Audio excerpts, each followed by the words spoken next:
Keadaan tenang, saudara ahli.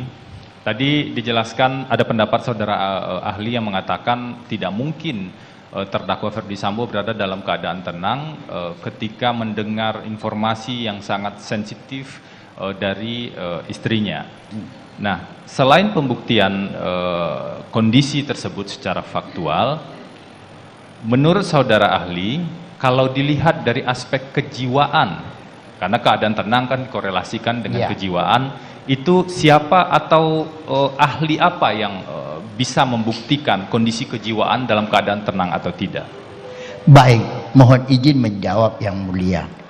Sebenarnya kalau kita berbicara tentang keadaan tenang, secara umum kita pun dapat memahami kapan seseorang itu berada pada posisi tenang atau tidak tenang.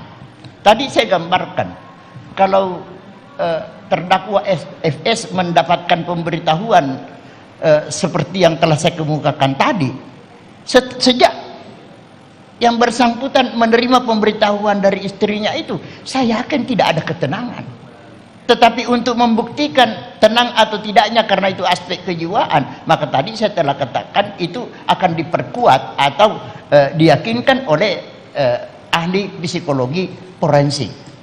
Nah, kalau bicara ketenangan, Pak, jangankan bahwa seseorang dia mendapat kabar suaminya diperkosa, baru Bapak berpikir dia bisa tenang. Bagaimana mungkin bisa tenang?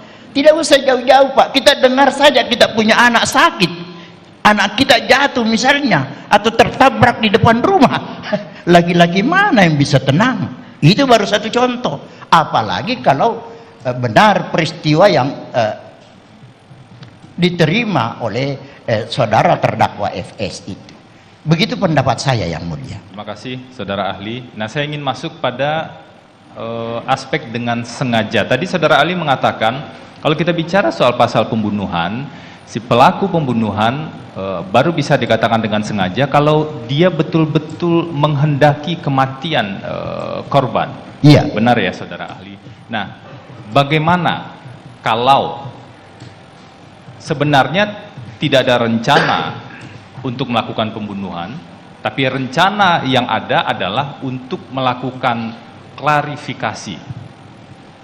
Jadi rencana awalnya adalah untuk melakukan klarifikasi, waktunya pun bukan pada sore hari dalam konteks ini, tapi rencananya dilakukan pada malam hari, klarifikasi akan dilakukan pada malam hari. Tapi karena ada situasi di dalam perjalanan, ketika terdakwa Ferdy Sambo melihat Joshua di depan gerbang dan kemudian ia menjadi sangat emosional, apakah itu bisa disebut tidak memenuhi aspek kesengajaan tadi?